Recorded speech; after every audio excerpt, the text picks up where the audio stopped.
मैं बस एक स्कैवेंजर हूँ जो लाइव स्ट्रीम करता है, लेकिन पूरे इंटरनेट के कॉप्स की नज़र मुझ पर टिकी रहती है, क्योंकि मैं जो भी खोद कर निकालता हूँ वह कभी सिर्फ कचरा नहीं होता। कभी बॉडी पार्ट्स निकल आते हैं, कभी टाइप 38 राइफल, तो कभी ग्रेनेड्स। एक बार मैं जंगली सब्जियां खोदने गया था और सीधे 1000 साल पुराने टूम तक पहुंच गया। तब से मैं रिवॉर्ड मनी कमाता आ रहा हूँ। लोकल कॉप्स तो पूरी तरह परेशान हो चुके हैं। उनमें से कुछ तो सच में खुद पुलिस को अपने ऊपर बुलाने का मन बना लेते हैं। ये स्कैवेंजर हमारा पूरा काम अकेले कर रहा है। इस समय मैं सड़क के किनारे बैठा हूँ, बिल्कुल ऐसे जैसे जिंदगी से हार मान चुका हूँ। अभी भी यकीन नहीं हो रहा कि मुझे इस शरीर में आए पूरा एक दिन हो चुका है। खाना, उसे भूल ही जाओ। मैंने तो पानी की एक घूंट भी नहीं पी है। इस शरीर के पिछले मालिक ने एक लाइव सर्वाइवल शो में हिस्सा लिया था और शुरुआत से ही टास्क था स्कैवेंजिंग। मुझे सिर्फ अपना पेट नहीं भरना है, बल्कि अपने कैमरामैन रेक्स को भी खिलाना है, जो सचमुच किसी बैल जितना विशाल है। समस्या ये है कि मुझे कभी इस तरह जीना सिखाया ही नहीं गया। तभी रेक्स बोलता है, ब्लेज, अभी कोई नहीं देख रहा, उधर जाओ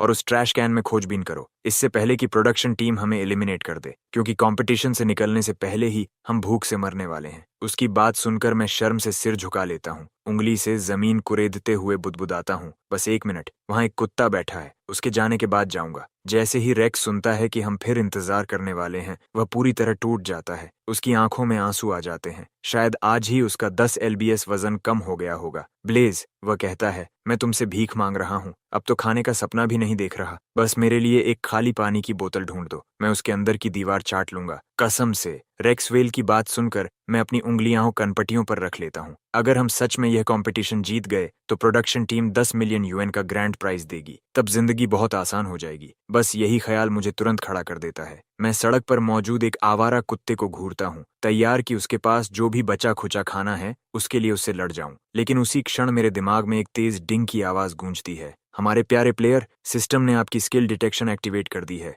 हमें आप पर भरोसा है। एक स्कैवेंजर भी एम्पायर बना सकता है। ये सुनकर मैं लगभग अपने ही अविश्वास से घुट जाता हूँ। ये सिस्टम आखिर खेल क्या रहा है? लेकिन अगले ही पल मेरे सामने रखा चांदी रंग का ट्रैश कैन हल्की लाल रोशनी से चमकने लगता है। मेरी आंखों के सामने एक पारदर्शी पैनल उभर आता है। Detection complete. इस ट्रैश कैन को सैल्वेज करने पर कम से कम 1000 यूएन की स्क्रैप वैल्यू प्राप्त होगी। मैं जोर से निगलता हूँ। 1000 यूएन, पता है उससे कितने पोर्क सैंडविचेस खरीदे जा सकते हैं? ये सोच भी पूरी नहीं होती कि मैं उसकी ओर दौड़ पड़ता हूँ। मैं ट्रैश कैन को उसके बेस से उखाड़ता हूँ, कंधे पर लादता हूँ और झाड़ियों की ओर भाग जाता हूँ। पीछे दौड़ रहा रेक्स वहीं जम जाता है। ब्लेज, रुको रुको रुको, हमें स्कैवेंजिंग करनी है, चोरी नहीं। तुम पूरा ट्रैश कैन क्यों उठा ले गए? रेक्स सच में घबरा गया है। ये पब्लिक प्रॉपर्टी है, इसे नुकसान पहुंचाओगे तो फाइन लगेगा, और 2 भूखे कंटेस्टेंट्स फाइन भरने के लिए पैसे कहां से लाएंगे? लाइव स्ट्रीम के व्यूअर्स हैरान रह जाते हैं। रुको, कंटेस्टेंट NO3 आखिर कर क्या रहा है? क्या इसका दिमाग खराब हो गया है? यहाँ तक कि पास बैठा आवारा कुत्ता भी उलझन में दिखता है। उसका खाना रखने वाला डिब्बा ही कोई उठा ले गया था। 1 मिनट, अंदर क्या है? अब तक मैं ट्रैश कैन की सारी चीजें जमीन पर उलट चुका था, और जो चीज लाल चमक रही थी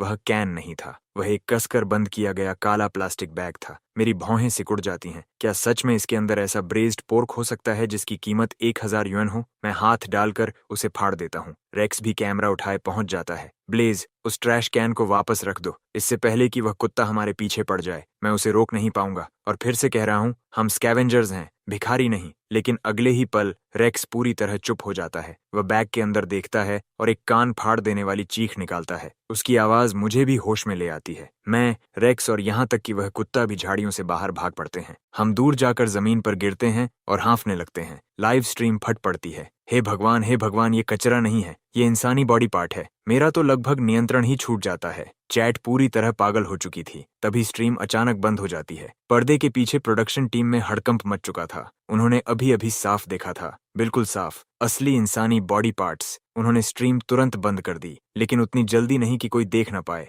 स्टाफ इधर उधर भाग दौड़ कर रहा था, जबकि बुल आराम से चाय की चुस्की ले रहा था। शांत रहो, उसने कहा। लाइव शोज में अनएक्सपेक्टेड चीजें हो जाती हैं। ये सिर्फ एक कोइंसिडेंस है। इसे संभालो और स्ट्रीम फिर से चालू करो। और हाँ, कंटेस्टेंट NO3 पर नजर बनाए रखो। अगर उसमें मेंटल ब्रेकडाउन के कोई संकेत दिखें तो उसे कंपटीशन से जल्दी बाहर निकाल देना। स्टाफ के सभी लोग सिर हिलाते हैं। बिल्कुल, आप एक अनुभवी डायरेक्टर हैं, आपको कुछ भी हिला नहीं सकता। इस बीच रेक्स और मैं किसी तरह खुद को संभाल चुके थे। हमने तुरंत लोकल पुलिस को फोन किया। आधे घंटे के अंदर पूरी सड़क पुलिस व्हीकल से भर गई और लंबी क्राइम सीन टेप लगा दी गई। आसपास के इलाके के निवासी भीड़ लगाकर खड़े हो गए, चाहे उन्हें कितनी भी बार जाने के लिए कहा गया हो। जो भी चल सकता था वह यहाँ मौजूद था। यहाँ तक कि जो बुजुर्ग बिस्तर से उठ भी नहीं सकते थे, उन्होंने अपने परिवार वालों से जिद करके खुद को यहाँ तक उठवाया। हर चेहरे पर डर और बेशर्म जिज्ञासा का अजीब मिश्रण था। टेप के अंदर एक ऑफिसर कैप्टन आयरन की ओर मुड़ा। कैप्टन, कट के निशानों के आधार पर यह हिस्सा पहले मिले हुए हिस्सों से मेल खाता है। लगता है ये सभी एक ही सेट से हैं। पुष्टि के लिए लैब रिजल्ट्स की जरूरत होगी। कैप्टन आयरन ने सिर हिलाया और सबूतों को स्टेशन वापस ले जाने का आदेश दिया।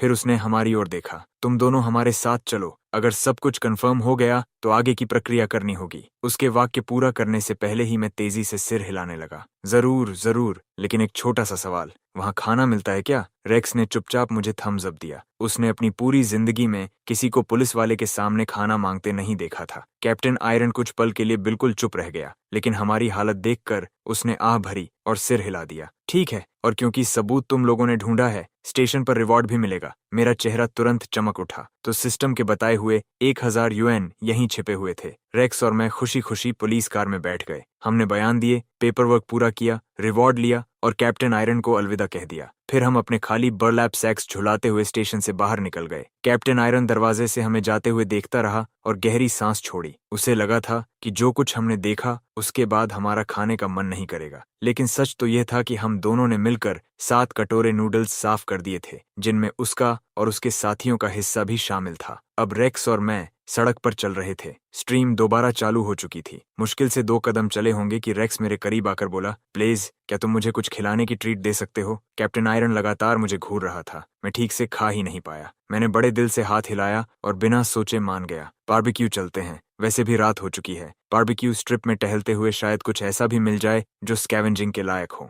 हम दोनों बारबेक्यू स्ट्रिप पहुंचे, बैठ गए और मुश्किल से ऑर्डर पूरा किया ही था कि मेरी नजर एंट्रेंस के पास रखे ट्रैश कैन पर पड़ी। वह भी बिल्कुल पहले वाले की तरह लाल चमक रहा था। तभी सिस्टम की आवाज आई, डिटेक्शन कंप्लीट। इस ट्रैश कैन को खंगालने पर कम से कम 1000 यूएन कैश प्राप्त होगा। प्लेयर, तुरंत आगे बढ़ो। मैंने निगलते हुए कुर्सी छोड़ी और सीधे ट्रैश कैन की ओर बढ़ गया। जैसा सोचा था, उसके अंदर भी एक कसकर बंद किया हुआ काला प्लास्टिक बैग था। उसे उठाते समय मेरे हाथ हल्के से कांप रहे थे। मैं रेक्स को बुलाकर इसकी जानकारी देने ही वाला था कि रेस्टोरेंट का ओनर दौड़ता हुआ आया और मेरी तरफ उंगली तान दी। अरे, तुम क्या कर रहे हो? उसे नीचे रखो। किसने कहा तुम्हें मेरे शॉप में कचरा लाने के लिए? जिस पल तुम दोनों अंदर आए थे तभी कुछ गड़बड़ लगा था, और अब तुम मेरी दुकान के दरवाजे पर स्कैवेंजिंग कर रहे हो। मेरे पास जवाब देने के लिए कुछ नहीं था। ओनर ने देखा कि मैं चुप हूँ, फिर उसने मेरे कांपते हुए हाथों की तरफ देखा। उसके दिमाग में अचानक कुछ क्लिक हुआ। रुको, क्या ये सच में कोई कीमती चीज है? उसने झटके से बैग मेरे हाथ से छीन लिया। ये मेरी दुकान से गिरा था, तुम्हें इसे उठाने का कोई हक नहीं था। तभी कुछ लोग भी बोलने लगे,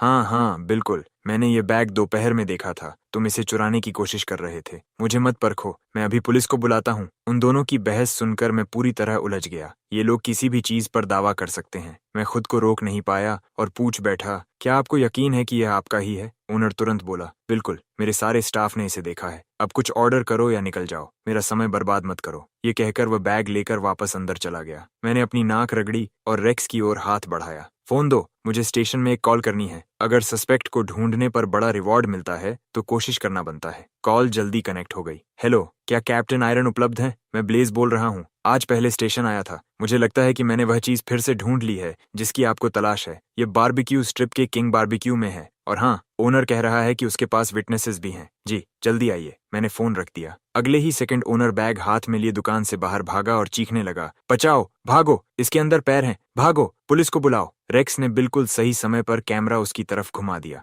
लाइव स्ट्रीम फिर से फट पड़ी। कंटेस्टेंट नो 3 को बधाई। बॉडी पार्ट पंजा 1। व्यूअर्स 10,000 पार कर चुके हैं। आज सुबह तो 100 भी नहीं थे। वाकई एकदम अलग किस्म का इंसान। क्या तुमने कभी किसी को शरीर के हिस्सों का जिगसॉ पजल बनाते देखा है? कंटेस्टेंट नंबर 3 सच में सबसे अलग निकला, लेकिन जाहिर है मुझे इस सब की कोई खबर नहीं थी। क्योंकि उस समय मैं इन्वेस्टिगेशन में मदद कर रहा था और मालिक को शांत कराने की कोशिश कर रहा था, जो फूट फूट कर रो रहा था। मत रो, जो किया सो किया, अगली बार बस बेहतर फैसले लेना। पता नहीं कैसे, लेकिन मेरी बात सुनकर वह और जोर से रोने लगा। कैप्टन आयरन एक आदेश भरी आवाज में चिल्लाया और मालिक को वहां से ले जाने का आदेश दे दिया। फिर उसकी शक भरी नजर रेक्स और मुझ पर आकर टिक गई। एक ही दिन में 2 अहम सबूत मिल गए। किसी भी हिसाब से ये सामान्य बात नहीं है। उसकी नजर मेरी त्वचा तक सिहरा गई। मैं तुरंत बोल पड़ा, कैप्टन, ये किस्मत थी, बिल्कुल शुद्ध किस्मत। हम बस देर रात का स्नैक खाने बैठे थे, देखा कि कूड़ादान काफी भरा हुआ है, तो सोचा शायद कुछ बोतलें वगैरह मिल जाएं। कैप्टन आयरन ने लंबी सांस ली। उसे शक तो था,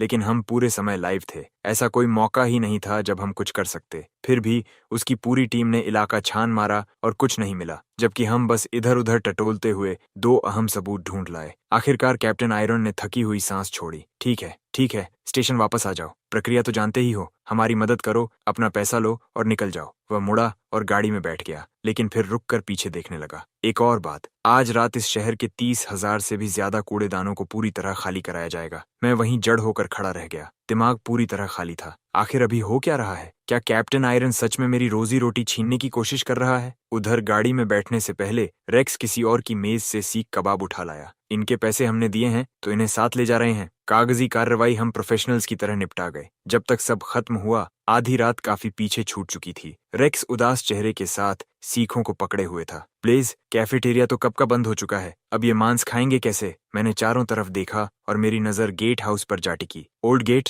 अभी भी जाग रहे हो? अरे, अंदर छोटा सा चूल्हा है क्या? हमारे पास कुछ सीख हैं, जरा गर्म कर दोगे? अरे, यहाँ तो शराब भी रखी है। ओल्ड गेट कुछ प्रतिक्रिया देता, उससे पहले ही मैं रेक्स को खींचकर अंदर ले गया। सीख, कबाब और शराब। हम तीनों छोटी सी मेज के चारों तरफ बैठे, घूंट और कौर साझा करते हुए जमकर मजे कर रहे थे। ओल्ड गेट, तुम्हारी तो मौज है, बस गेट की रखवाली करो और ड्यूटी पर शराब पीते रहो। वह हंसा और सहमति में सिर हिलाया, लेकिन कुछ ही घूंट बाद शराब का असर ओल्ड गेट पर चढ़ गया और तभी अचानक वह फूट फूट कर रोने लगा। मेरी जिंदगी सिर्फ दुखों से भरी रही है। मैंने अपने पहले प्यार का 50 साल इंतजार किया, पूरे 50 साल। मैं उसकी पत्नी से भी ज्यादा जी गया और आज उसने दूसरी शादी कर ली। ऊपर से मुझे शादी में बुलाने की हिम्मत भी कर ली। मैं लंबे समय तक ओल्ड गेट को दिल खोलकर रोते हुए देखता रहा। फिर मैं खड़ा हो गया। उदास मत हो, मैं अभी 2 और बोतलें लेकर आता हूँ, आज रात जमकर पियेंगे। मैं रेक्स को वहीं छोड़कर दुकान की ओर निकल गया, लेकिन 2 मिनट बाद ही मैं पूरी रफ्तार से वापस लौटा। मेरी बाहों में बाहर रखा धातु का बड़ा कूड़ादान था।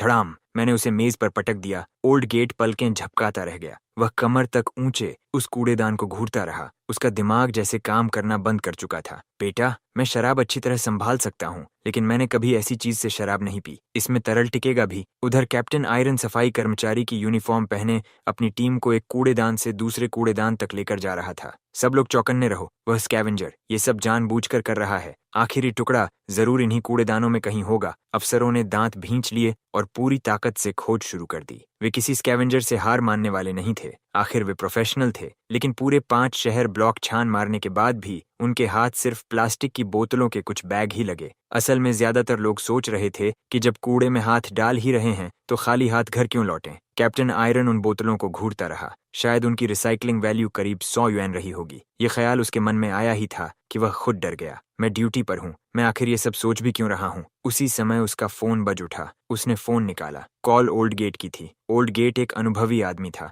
30 साल सिर्फ दरवाजों की रखवाली को समर्पित। फैक्ट्री के गेट, ऑफिस टावरों के प्रवेश द्वार, यहाँ तक कि लड़कियों के डॉर्मेट्री के दरवाजे भी। ऐसा कोई दरवाजा नहीं था जिसकी उसने रखवाली न की हो। उसकी प्रतिष्ठा बेदाग थी। वह कभी काम में कोताही नहीं करता था और उसके पूरे करियर में कभी कोई दुर्घटना नहीं हुई थी। कैप्टन आयरन ने फोन उठाया। दूसरी तरफ ओल्ड गेट ऐसे चिल्ला रहा था जैसे उसकी जान उसी पर टिकी हो। कैप्टन, अभी तुरंत वापस आओ। स्टेशन के ठीक बाहर वाले कूड़ेदान में एक सिर मिला है। कैप्टन आयरन का दिमाग पूरी तरह खाली हो गया। उसके मन में बस एक ही बात गूंज रही थी, स्टेशन के बाहर वाला कूड़ेदान। खुद को संभालने के बाद वह पूरी ताकत से अपनी टीम पर चिल्लाया, सब लोग तुरंत वापस लौटो। अधिकारी भागते हुए उसके पास आ गए, अभी भी अपने अपने कबाड़ के बोरे पकड़े हुए। कैप्टन, हम क्यों जा रहे हैं? अभी कुछ और ब्लॉक बाकी हैं, खोज जारी रखते हैं। इस रफ्तार से तो आज रात का पेट्रोल खर्च भी निकल आएगा। कैप्टन आयरन के माथे पर नस उभर आई। बस, सब रुक जाओ। क्या तुम सब अपना असली काम भूल गए हो? और वो कौन था जिसने कहा था कि हमारे अपने स्टेशन के बाहर वाला कूड़ेदान बिल्कुल सुरक्षित है? फिर उसने दहाड़ते हुए कहा, 30,000 शब्दों की रिपोर्ट मेरे डेस्क पर चाहिए। 1 घंटे बाद कैप्टन आयरन पूरी टीम को लेकर वापस स्टेशन पहुंचा। जैसे ही वह अंदर आया, उसने देखा कि रेक्स, मैं और ओल्ड गेट एक सीधी कतार में उकड़ू बैठे हैं और हमारे सामने वही चांदी रंग का कूड़ेदान रखा है। कैप्टन आयरन के जबड़े इतने जोर से भींच गए कि लगता था अभी टूट जाएंगे। उसने 100 से ज्यादा अधिकारियों को पूरी रात शहर भर के कूड़ेदानों में खोजबीन करने भेजा था और जवाब पूरे समय उसके अपने दरवाजे के सामने रखा था। इस समय तो वह ओल्ड गेट की तरफ देख भी नहीं पा रहा था। फिर उसकी नजर हम दोनों पर गई। और तुम दोनों इनाम लेने के बाद भी गए नहीं, यहाँ बैठकर बियर और पोर्क ट्रॉटर्स खा रहे हो। अब समझाओ मुझे, तुम लोग दावत उड़ा रहे थे, फिर अचानक कूड़ेदान में खुदाई करने क्यों लगे? क्या पोर्क ट्रॉटर्स खुद भागकर कूड़ेदान में चढ़ गए थे? कैप्टन आयरन किसी भी कीमत पर यह मानने को तैयार नहीं था कि दुनिया में ऐसे संयोग भी हो सकते हैं, लेकिन सच यही था। मेरे पास कहने के लिए कुछ नहीं था। सच में समझ नहीं आ रहा था कि इसकी शुरुआत कहाँ से करूं। कुछ चीजें बस किस्मत होती हैं। लेकिन कैप्टन आयरन को देखकर, जो साफ तौर पर टूटने की कगार पर था, मैंने शर्मिंदा सी मुस्कान के साथ कहा, कैप्टन, सारी गलती मेरी है। मैं वादा करता हूँ, अभी से मैं किसी भी कूड़ेदान को हाथ नहीं लगाऊंगा। अब आपको मेरी वजह से कोई परेशानी नहीं होगी। सच कहूँ तो हाल में कूड़ेदानों से कुछ खास मिल भी नहीं रहा था। पता नहीं सारी बोतलें कहाँ गायब हो गई थीं। लेकिन बात करते करते मेरी नज़र कुछ अधिकारियों पर पड़ी जो गाड़ी के पीछे से बोरे निकाल रहे थे। बोरे कबाड़, लोहे और स्क्रैप मेटल से ठसाठस भरे हुए थे। मैं कुछ सेकंड तक पूरी तरह स्तब्ध खड़ा रहा, फिर तुरंत अपना रुख बदल लिया। खैर कैप्टन, चिंता मत कीजिए, मैं आपसे मुकाबला नहीं कर रहा। मैं हमेशा कहता हूँ, अगर रखने लायक कुछ न मिले तो क्या मैं आपको किसी स्क्रैप यार्ड से मिलवा दूं? हमारा शो जिस स्क्रैप यार्ड के साथ काम करता है वो मार्केट रेट से ज्यादा पैसे देता है। छटाक! ये कैप्टन आयरन की कमर की आवाज थी। ऐसा लगा जैसे उसकी आखिरी हिम्मत भी टूट गई हो। सारे सबूत मिल चुके थे। उसे राहत महसूस करनी चाहिए थी, लेकिन किसी वजह से वह मुस्कुरा नहीं पा रहा था। कम से कम अब उसे इन दोनों से दोबारा नहीं जूझना पड़ेगा। आधे घंटे बाद हम स्टेशन से 1000 युएन लेकर बाहर निकले। सुबह की पहली रोशनी फैलने लगी थी। रेक्स और मैं पूरी तरह थक चुके थे। ब्लेज, मैं खत्म हो गया हूँ। क्या हम कहीं सो सकते हैं? या सच कहूँ तो चलो नॉकटर्नल बन जाते हैं, कम से कम कंपटीशन तो कम होगा। मैं ठुड्डी सहलाते हुए सच में इस विकल्प पर सोचने लगा। लेकिन सोएंगे कहाँ? कंपटीशन पूरे 15 दिन चलने वाला था और 3000 युएन कोई ऐशो आराम वाली रकम नहीं थी। शहर में होटल लेना तो नामुमकिन था। फैसला हो गया। मैंने रेक्स के साथ एक टैक्सी रोकी। ड्राइवर, हमें शहर के बाहर कहीं भी ले चलो जहां हम लेट कर सो सकें, जगह कोई भी हो। हम दोनों ने एक साथ लंबी जम्हाई ली। ड्राइवर ने जैसे ही रियर व्यू मिरर में झांका, हम दोनों पहले ही गहरी नींद में जा चुके थे। ड्राइवर ने दांत पीस लिए। दो नालायक लड़के, जिन्हें अभी समझदार होना चाहिए था, पूरी रात जागते रहे, बिल्कुल मेरे घर वाले लड़के जैसे। वह बड़बड़ाया, अपने बेटे को तो नहीं संभाल सकता, लेकिन तुम दोनों को जरूर संभाल सकता हूँ। और उसने गाड़ी शहर से बाहर दौड़ा दी। मैं ऐसे सोया जैसे ली। ड्राइवर ने जैसे ही रियर व्यू मिरर में झांका, हम दोनों पहले ही गहरी नींद में जा चुके थे। ड्राइवर ने दांत पीस लिए। दो नालायक लड़के, जिन्हें अभी समझदार होना चाहिए था, पूरी रात जागते रहे, बिल्कुल मेरे घर वाले लड़के जैसे। वह बड़बड़ाया, अपने बेटे को तो नहीं संभाल सकता, लेकिन तुम दोनों को जरूर संभाल सकता हूँ। और उसने गाड़ी शहर से बाहर दौड़ा दी। मैं ऐसे सोया जैसे दुनिया खत्म हो चुकी हो। हल्की ठंडी हवा मेरे चेहरे को छू रही थी। नीचे की जमीन अविश्वसनीय रूप से आरामदायक थी, किसी 5 स्टार होटल के बिस्तर से भी बेहतर। मैं करवट बदलकर फिर से सोने ही वाला था कि रेक्स ने मुझे झटके से उठा दिया। हम कहाँ हैं? हम यहाँ कैसे आ गए? मैंने धीरे धीरे आंखें खोली। सामने हरी भरी घास का अथाह मैदान फैला हुआ था। रेक्स अभी भी बोल रहा था, ब्लेज, वो ड्राइवर सच में बहुत अच्छा इंसान निकला। सब कुछ यहाँ है, कैमरा भी। उसने सिर्फ सही किराया लिया। हमारी तो किस्मत खुल गई। उसने हमें यहाँ तक पहुँचाया, फिर हमारा सारा सामान भी कार से उतार कर रख दिया और हमें जगाया तक नहीं। मैं धीरे से खड़ा हुआ और पूरे शरीर को खींचकर स्ट्रेच करने लगा। सच कहूँ तो, मैंने आह भरते हुए कहा, आजकल ऐसे ड्राइवर बहुत कम मिलते हैं। हम बातें करते हुए अपना सामान समेटने लगे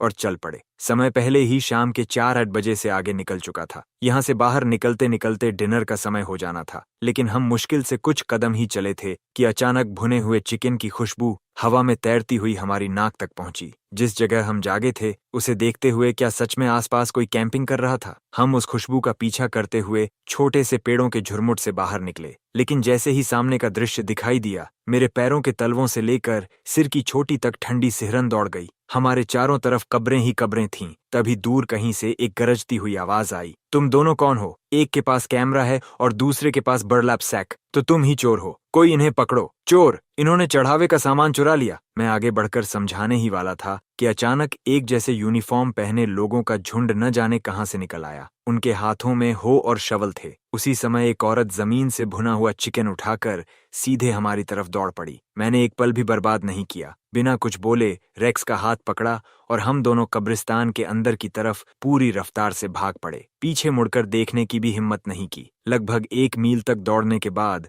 मुझे आगे कुछ दिखाई दिया। मैंने उधर इशारा किया, वहां चलते हैं, थोड़ा आराम करेंगे और अंधेरा होने का इंतजार करेंगे। अभी यहाँ से निकलने का कोई रास्ता नहीं है। रेक्स ने कैमरा दोबारा कंधे पर टांगा और हम पेड़ों की कतार के किनारे किनारे चलते हुए एक छोटी लकड़ी की झोपड़ी तक पहुंचे। साफ था कि वह लंबे समय से वीरान पड़ी थी। रेक्स उसे देखते हुए बुदबुदाया, मैं अभी सोच ही रहा था कि आखिर यहाँ रहने वाला इंसान कैसा होगा। प्लीज, जैसे ही अंधेरा होगा हम यहाँ से निकल जाएंगे। ये जगह मुझे बुरी तरह डरा रही है। चैट वाले अभी हमारी अच्छी खासी खिंचाई कर रहे होंगे। मैंने सिर हिलाया, दरवाजा खोला, अंदर जल्दी से नजर दौड़ाई और बैठने के लिए एक जगह ढूंढ ली। आखिरकार थोड़ा आराम मिलने वाला था। लेकिन जैसे ही मेरी नजर कमरे के एक कोने पर पड़ी, सिस्टम पैनल अचानक चमक उठा। Detection complete, dig out the cleaver, reward value unknown. मैंने दोनों हाथों से हैंडल पकड़ा और क्लीवर को बाहर खींच लिया। रेक्स कैमरा लेकर पास आ गया। प्लीज, स्क्रैप मेटल भी बिक जाता है। आखिर हमें कुछ तो मिला जो रखने लायक है। लेकिन मेरी नजर उस ब्लेड पर जमी हुई थी। उस पर गहरा लाल भूरा पदार्थ चिपका हुआ था। मेरा पूरा शरीर एकदम स्थिर हो गया। रेक्स, इस पर क्या लगा हुआ है? ये खून तो नहीं? रेक्स भी जम गया। वह धीरे धीरे झुका, ब्लेड से थोड़ा सा पदार्थ उंगलियों पर लिया और उसे रगड़कर देखने लगा। लाल रंग अभी भी गीला है, सूखा नहीं है। उसका चेहरा पल भर में उतर गया। उसने तुरंत मेरी बांह पकड़ ली, जैसे अगले ही पल भागने वाला हो। उसी समय चैट पूरी तरह फट पड़ा। हे भगवान, यहाँ आखिर हो क्या रहा है? कोई लोकल व्यूअर है तो तुरंत पुलिस को कॉल करो। ये क्या मुसीबत है? ये तो सच में डरावना है। ये लाइव स्ट्रीम अपोकलिप्स जैसी क्यों लग रही है? उधर प्रोडक्शन टीम के बैक स्टेज में पूरा स्टाफ अफरा तफरी में था। कल दूसरे ब्लैक प्लास्टिक बैग के मिलने के बाद से ही सब तनाव में थे। तब से सबने सांस रोक रखी थी और सिर्फ एक बात उन्हें थोड़ा शांत रख रही थी। रेक्स के कैमरा ने अब तक कुछ भी बहुत ग्राफिक कैप्चर नहीं किया था, लेकिन फिर तीसरा ब्लैक प्लास्टिक बैग सामने आ गया। उसके बाद दोनों को कब्रिस्तान में लोगों ने दौड़ा लिया। जो सांस उन्होंने रोक रखी थी वह अब तक बाहर नहीं निकली थी। उन्हें डर था कि कहीं कोई ऐसा दृश्य लाइव न चला जाए जिसे दिखाना ही मुमकिन न हो। किसी की समझ में नहीं आ रहा था कि एक कंटेस्टेंट आखिर इतना केओस कैसे ढूंढ लेता है। पूरी टीम मॉनिटर पर टकटकी लगाए बैठी थी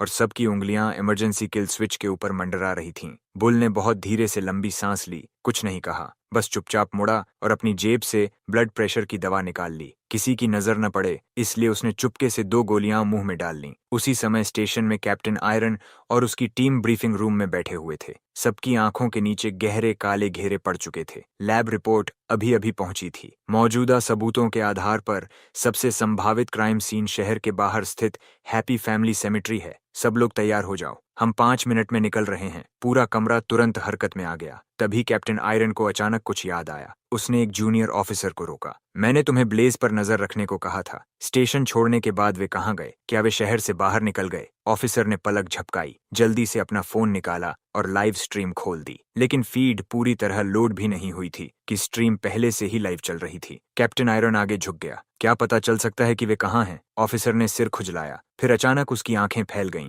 कैप्टन, ये जगह हैप्पी फैमिली सेमेट्री जैसी लग रही है। वे आज दोपहर वहीं सो रहे थे। टेरेन देखकर लगता है कि अभी भी वहीं आसपास हैं। ये सुनकर कैप्टन आयरन ने आंखें बंद कर लीं। पूरे 30 सेकंड तक वह एक शब्द नहीं बोला। फिर धीरे से बोला, लॉजिस्टिक्स डिपार्टमेंट जाओ, अकाउंटेंट को साथ लाओ, रिवॉर्ड पेपर वर्क भी ले आना, वह भी हमारे साथ चलेगा। अगर कोई अप्रत्याशित बात नहीं हुई तो जो आदमी उन दोनों का पीछा कर रहा था वही हमारा सस्पेक्ट है। और उसी समय सेमेट्री के पीछे वाले जंगल में पूरी अफरा तफरी मची हुई थी। हमारे पीछे पड़ा आदमी हार मानने को तैयार ही नहीं था। आधे घंटे से ज्यादा समय से वह हमारे पीछे दौड़ रहा था और मैंने तो उसे बस क्लीवर के सपाट हिस्से से हल्का सा छुआ था। क्या सच में इतनी सी बात के लिए कोई इतना पीछे पड़ सकता है? प्लीज, तुम्हारे अंदर जरा भी शर्म नहीं है क्या? कम से कम थोड़ी देर कैमरा तो पकड़ लो। मैं सच में सोच रहा था कि शायद अब थोड़ा इंसानियत वाला व्यवहार कर लेना चाहिए। तभी पीछे से जोरदार धप्प की आवाज आई। मैं और रेक्स दोनों एक साथ रुक गए। हम पलटे और देखा कि वह महिला अपने हाथ में भुना हुआ चिकन पकड़े खड़ी थी, जबकि वह आदमी जमीन पर सीधा फैला पड़ा था।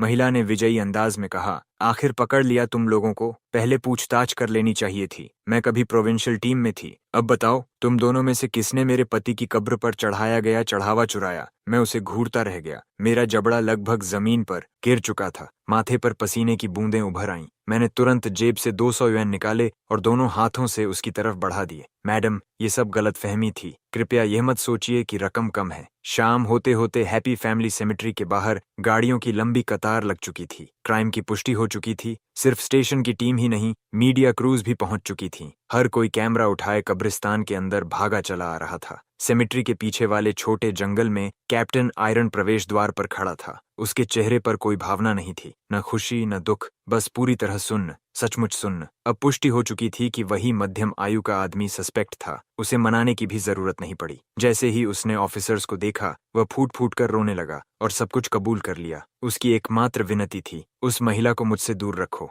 मैं दोबारा भुने हुए चिकन से नहीं पिटना चाहता। सीन की प्रोसेसिंग पूरी होने के बाद एक रिपोर्टर भीड़ को चीरता हुआ कैप्टन आयरन तक पहुंचा। कैप्टन को प्रतिक्रिया देने का मौका तक नहीं मिला और माइक्रोफोन सीधे उसके चेहरे के सामने कर दिया गया। कैप्टन आयरन, ग्रेस्टोन सिटी में एक गंभीर क्राइम हुआ था। खबर है कि आपको केस सुलझाने के लिए 1 हफ्ते का समय दिया गया था, लेकिन केवल 2 दिनों में ही सस्पेक्ट गिरफ्तार हो गया। इसके पीछे कोई खास टेक्निक है? दूसरा रिपोर्टर भी कूद पड़ा। कैप्टन आयरन, इतनी तेज सफलता का राज क्या है? क्या आज की गिरफ्तारी का संबंध कल रात के ट्रैश कैन ऑपरेशन से था? क्या आप इस बारे में कुछ बताएंगे? कैप्टन आयरन की आंख बुरी तरह फड़क उठी। उसकी नजर में ये सारे रिपोर्टर पूरी तरह बेवकूफ थे। आखिर वह क्या कहता कि उसे 2 स्कैवेंजर मिले और केस अपने आप हल हो गया? कैप्टन आयरन ने धीरे से लंबी सांस ली। तभी भीड़ में से एक रिपोर्टर ने अचानक हैरानी भरी आवाज निकाली और माइक्रोफोन लेकर मेरी तरफ दौड़ पड़ा। आप ब्लेज हैं, कॉन्टेस्टेंट नंबर 3, वही स्कैवेंजर। आप यहाँ क्या कर रहे हैं? कहीं ऐसा तो नहीं कि आपने फिर कोई बॉडी पार्ट ढूंढ लिया? मैं अभी जवाब सोच ही रहा था कि रेक्स आगे बढ़ा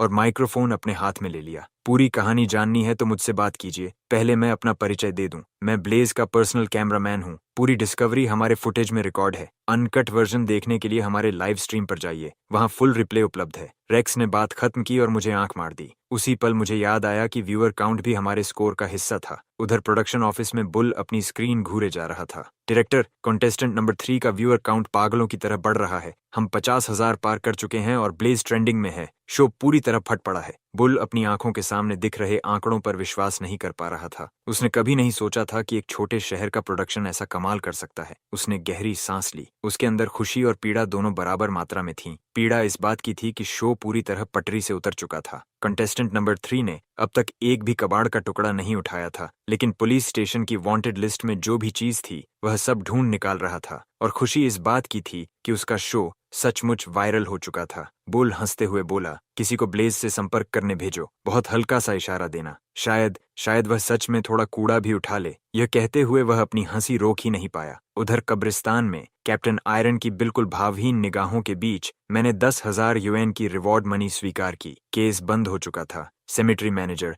जो काफी देर से पास ही इंतजार कर रहा था, तुरंत हमारी तरफ दौड़कर आया और हमें गेट तक छोड़ने लगा। अगर तुम दोनों किसी शो का हिस्सा न होते तो मैं इसी वक्त तुम्हें हमारे सेमेट्री का ऑफिशियल स्पोक्स पर्सन बना देता। तुम्हें अंदाजा भी नहीं है, सिर्फ आज दोपहर में हमने दर्जनों प्लॉट्स बेच दिए। जब भी स्कैवेंजिंग करने निकलो, यहाँ हमेशा स्वागत है। मैनेजर की खुशी का ठिकाना नहीं था। आज की सेल्स लगभग पूरे साल की कमाई के बराबर पहुंच गई थी। गेट पर पहुंचकर उसने मेरा हाथ पकड़ लिया और छोड़ने का नाम ही नहीं लिया। लगातार तारीफ पर तारीफ किए जा रहा था। मैंने सिक्योरिटी गार्ड्स को पहले ही कह दिया है कि तुम्हारा चेहरा याद रखें। जब चाहो आ जाना, यहाँ तुम्हारा हमेशा स्वागत रहेगा। मुझे समझ आ गया कि बात किस दिशा में जा रही है। मैंने जल्दी से कुछ शिष्टाचार वाली बातें कहीं, रेक्स को पकड़ा और बिना पीछे देखे वहां से निकल लिया। सड़क पर हम धीरे धीरे चलते रहे। आश्चर्य की बात यह थी कि इस बार हम दोनों में से किसी के पास कहने के लिए कुछ नहीं था। आज हमने 10,000 यूएन कमाए थे, लेकिन न जाने क्यों हम दोनों को अच्छा नहीं लग रहा था। प्रोडक्शन टीम ने मुझे स्क्रिप्ट से पूरी तरह भटक जाने के लिए फ्लैग कर दिया था। अब मुझे असली टास्क पर वापस लौटना था। मैंने कनपटियां दबाईं। तो आखिर जंक ढूंढेंगे कहाँ?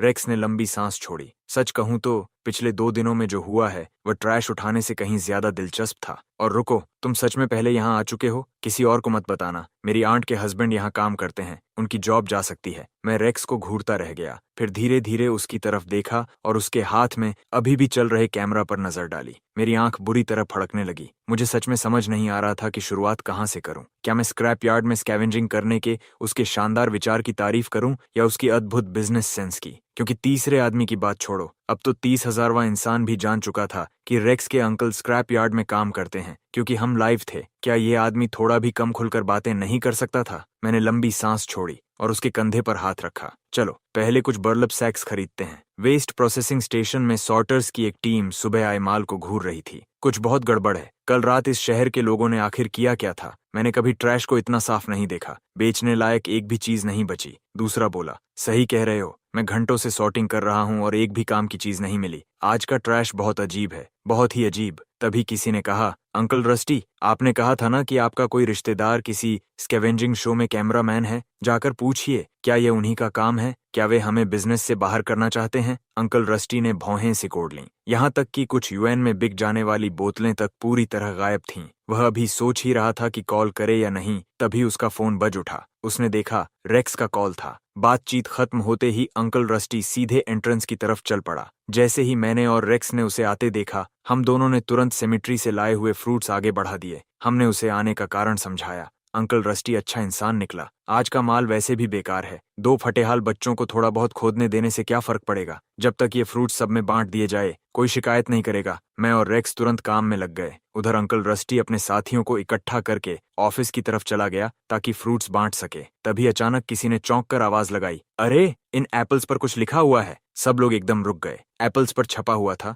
Departing in peace, gone from this world. उसी समय यार्ड के अंदर मैं और रेक्स ट्रैश हीप के ऊपर उकड़ूं बैठे एक दूसरे को उदास चेहरों से देख रहे थे। इस जगह को तो किसी ने ऐसे साफ कर दिया था जैसे कोई कुत्ता पूरी हड्डी छाट कर गया हो। आधा घंटा बीत चुका था और हमें एक टुकड़ा स्क्रैप मेटल तक नहीं मिला था। मैंने उन बर्लैप सैक्स की तरफ देखा जिन पर हमने पूरे 100 यूएन खर्च किए थे और मुझे लगा मेरी आत्मा टूटने लगी है। तभी रेक्स ने अचानक अपने माथे पर हाथ मारा। प्लीज, मुझे पता चल गया समस्या क्या है। हम कल रात वाले ट्रैश में खोज रहे हैं। स्टेशन वालों ने पूरी रात इसे खंगाला था। सारी अच्छी चीजें पहले ही उठा ली गईं। मैंने आंखें बंद कर लीं। क्या लापरवाही थी। मैं ये पहले क्यों नहीं समझ पाया? हालांकि निष्पक्ष होकर देखा जाए तो कैप्टन आयरन सबूत ढूंढने में जितना भी अच्छा हो, उसने स्क्रैप वैल्यू वाली चीजें ढूंढने में भी कोई कसर नहीं छोड़ी थी। अब क्या करें? मैंने पूछा। फल सौंप दिए गए हैं, बोरे खरीद लिए गए हैं। अब हम खाली हाथ वापस नहीं जा सकते। ब्लेज, ढूंढते रहो। इतने बड़े कचरे के ढेर में कुछ न कुछ तो जरूर होगा। और फिर मैं जानता हूं कि अंकल रस्टी की टीम कैसे काम करती है। छोटी मोटी चीजें वे अक्सर पीछे छोड़ देते हैं। इसलिए रेक्स और मैं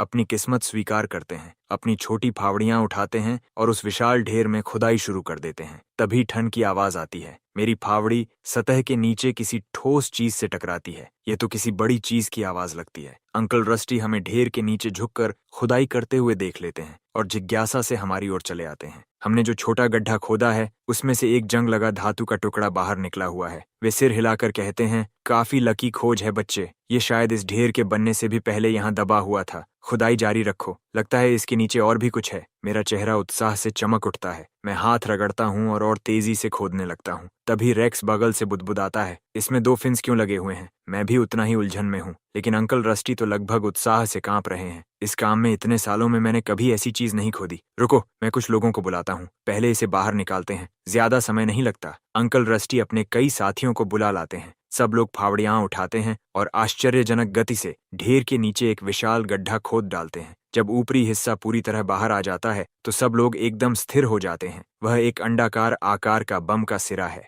हे भगवान, क्या वह सचमुच बम है? मैंने कहा था ना, वे सेब शुरू से ही शापित थे। तुम सब जानते हो ग्रेस्टोन सिटी कितनी अजीब जगह है। सब पीछे हटो, इससे दूर रहो। अंकल रस्टी, क्या आपका दिमाग खराब हो गया है? नीचे बम पड़ा है और आप बिजली के खंभे पर क्यों चढ़ रहे हैं? मेरा दिमाग पूरी तरह बंद हो चुका है। मैं खंभे के पीछे खुद को चिपका लेता हूँ, मुंह कसकर बंद, दिमाग बिल्कुल खाली। मैं यहाँ कुछ अच्छा स्क्रैप निकालने आया था, लेकिन यहाँ तो एक बम निकला और देखने से ही कम से कम 2 मीटर लंबा लगता है। सबसे बुरी बात यह है कि सिस्टम ने चेतावनी भी तब भेजी जब हम लगभग इसे पूरा बाहर निकाल चुके थे। अगर हम थोड़े और धीमे होते तो चेतावनी आने से पहले पूरा बम बाहर आ चुका होता। पहले फट जाने देता और बाद में सूचना भेज देता तो क्या बिगड़ जाता। उसी समय कोई कांपती आवाज में बोलता है, अब क्या करें? क्या ऐसी चीज के लिए स्टेशन को कॉल नहीं करना चाहिए? इससे मेरा होश वापस आता है। मैं माथे पर हाथ मारता हूँ और तेजी से सबकी ओर घूमता हूँ। अचानक मेरे अंदर फिर से ऊर्जा भर जाती है। हाँ हाँ हाँ, अभी कॉल करो। स्टेशन में मेरा एक संपर्क है, कैप्टन आयरन को बुलाओ।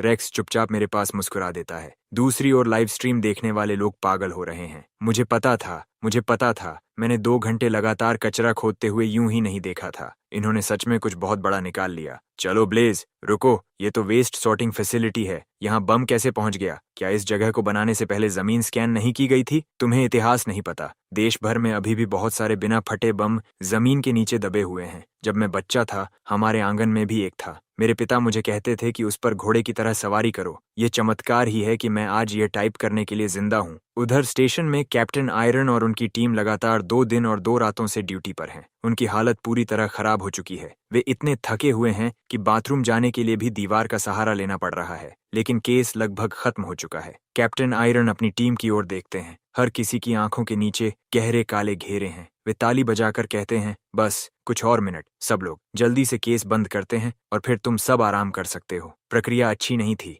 लेकिन केस तेजी से बंद हुआ और ऊपर वाले अधिकारी संतुष्ट हैं। कल से आराम के लिए रोटेशन शुरू होगा। उनके मुंह से शब्द पूरे निकल भी नहीं पाते कि कमरे में एक जोरदार धमाके जैसी आवाज गूंज उठती है। पूरी इमारत का ब्लड प्रेशर एक साथ बढ़ जाता है। कैप्टन आयरन तुरंत घूमते हैं और गरजते हैं, फायर डिपार्टमेंट और बॉम्ब डिस्पोजल यूनिट को अलर्ट करो। अभी सारी छुट्टियां रद्द। सब लोग वेस्ट सॉर्टिंग स्टेशन की ओर चलो। मूव। अगले ही पल पूरा स्टेशन हरकत में आ जाता है। एक के बाद एक गाड़ियां सायरन बजाते हुए बाहर निकल पड़ती हैं। इधर सॉर्टिंग यार्ड में कचरे के ढेर के नीचे रेक्स और मैंने बम के सिर के सामने 3 आधे खाए हुए सेब रख दिए हैं और गंभीरता से झुककर प्रणाम कर रहे हैं। हे महान बम, हम आपको अपना सम्मान अर्पित करते हैं। ये दृश्य देखकर अंकल रस्टी और बाकी लोगों के चेहरे अजीब हो जाते हैं। उन्होंने आज तक किसी को बम के सामने झुककर प्रणाम करते नहीं देखा था। उनमें से एक आदमी पूरी ईमानदारी से उलझन में पड़कर अंकल रस्टी की ओर मुड़ता है और पूछता है, अंकल रस्टी, क्या ऐसा नहीं हुआ था कि आपके रिश्तेदार का सिर बचपन में किसी दरवाजे में फंस गया हो? मैंने अपनी पूरी जिंदगी में कभी किसी को कब्रिस्तान से प्रॉफिट निचोड़कर निकालते नहीं देखा। तुम्हारी भी काफी हिम्मत है ये कहने की।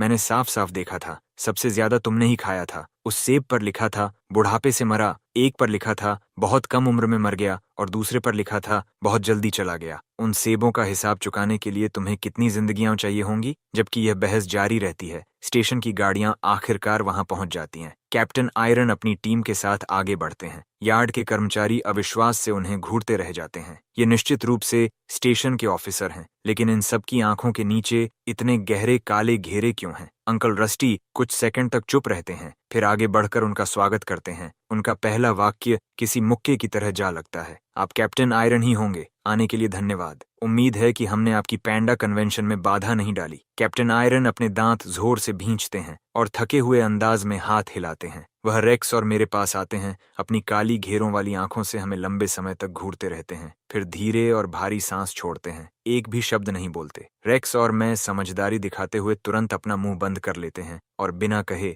एक तरफ हट जाते हैं। कैप्टन आयरन अपनी टीम को लेकर गड्ढे के किनारे पहुंचते हैं। वह तीनों सेबों के बचे हुए हिस्सों को लात मारकर रास्ते से हटाते हैं और अपने अधिकारियों की ओर मुड़ते हैं। सब लोग बॉम्ब सूट पहन लो, सतर्क रहो। पहले इसके चारों तरफ का पूरा ढेर साफ करो। थोड़ी ही देर में बॉम्ब डिस्पोजल यूनिट और फायर क्रू भी पहुंच जाते हैं। सभी लोग मिलकर ढेर को खोदना शुरू कर देते हैं, लेकिन लगभग तुरंत ही बॉम्ब डिस्पोजल क्रू को कुछ अजीब दिखाई देता है। स्टेशन के कई ऑफिसर्स न जाने कहां से बोरे निकाल लाए हैं। वे एक हाथ से फावड़ा चला रहे हैं और दूसरे हाथ में बोरा पकड़े हुए हैं। इतने सारे लोगों के साथ काम होने के कारण पूरा ढेर साफ होने में ज्यादा समय नहीं लगता। जैसे ही सुबह की पहली रोशनी फैलनी शुरू होती है, पूरा कचरे का ढेर हटा दिया जाता है। कैप्टन आयरन गड्ढे के तल में पड़े जंग लगे खोल को देखते हैं और आखिरकार राहत की सांस छोड़ते हैं। वे बिना किसी दुर्घटना के इस स्थिति से निकल आए थे। वह अपने हाथ आपस में बजाते हैं। रेक्स और मेरे पास आते हैं और शांत स्वर में कहते हैं, चलो, अब जो बचा है वह बॉम्ब डिस्पोजल टीम का काम है।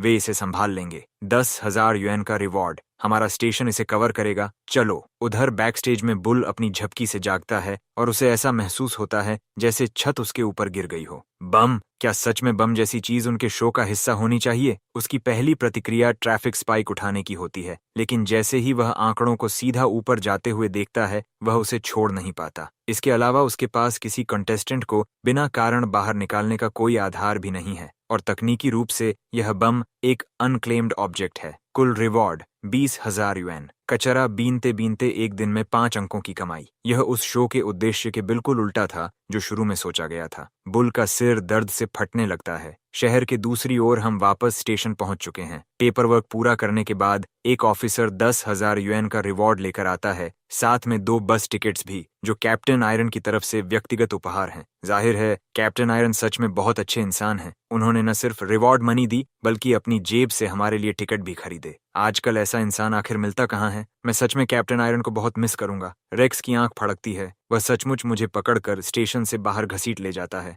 ब्लेज, तुम्हें जरा भी अंदाजा है कि क्या हो रहा है? अगर हम अभी यहाँ से नहीं निकले तो कैप्टन आयरन को सचमुच हमें खत्म करने की इच्छा होने लगेगी। हम तेजी से शहर के पूर्वी हिस्से की ओर जाते हैं और बस में चढ़ जाते हैं। बस धीरे धीरे आगे बढ़ने लगती है। मैं खिड़की से सिर टिकाकर जम्हाई लेता हूँ। रेक्स, वहां पहुंचने में कितना समय लगेगा? क्या मैं थोड़ी नींद ले सकता हूँ? रेक्स टिकट निकालता है और उसका विवरण पढ़ता है। ग्रेस्टोन सिटी से Inkwell city, travel time 1 to 28 hours. Blaze, जितना चाहे सो लो, हमारे उतरने से पहले बहुत समय है। इंक्वेल सिटी, 1 to 28 आवर्स। ये तो लगभग हमें दुनिया के दूसरे छोर पर भेजने जैसा है। और कंपटीशन में केवल 15 दिन है, उनमें से 1/3 समय बस में बिताना, क्या यह हमारी कमाई को नहीं खा जाएगा? इंक्वेल सिटी नहीं जाना है, हमें इस बस से उतरना होगा। जैसे ही कोच ग्रेस्टोन सिटी की सिटी लिमिट्स पार करेगा, चाहे वह बिल्कुल सुनसान जगह ही क्यों ना हो, मैं वापस लौटने के रास्ते में डिनर खरीद रहा हूँ। कैप्टन आयरन फोन रखता है और मुस्कुराता है। चले गए, आखिरकार चले गए। इंक्वेल सिटी, केवल वहां तक पहुंचने में ही कई दिन लग जाते हैं। अगर वे दोनों वापस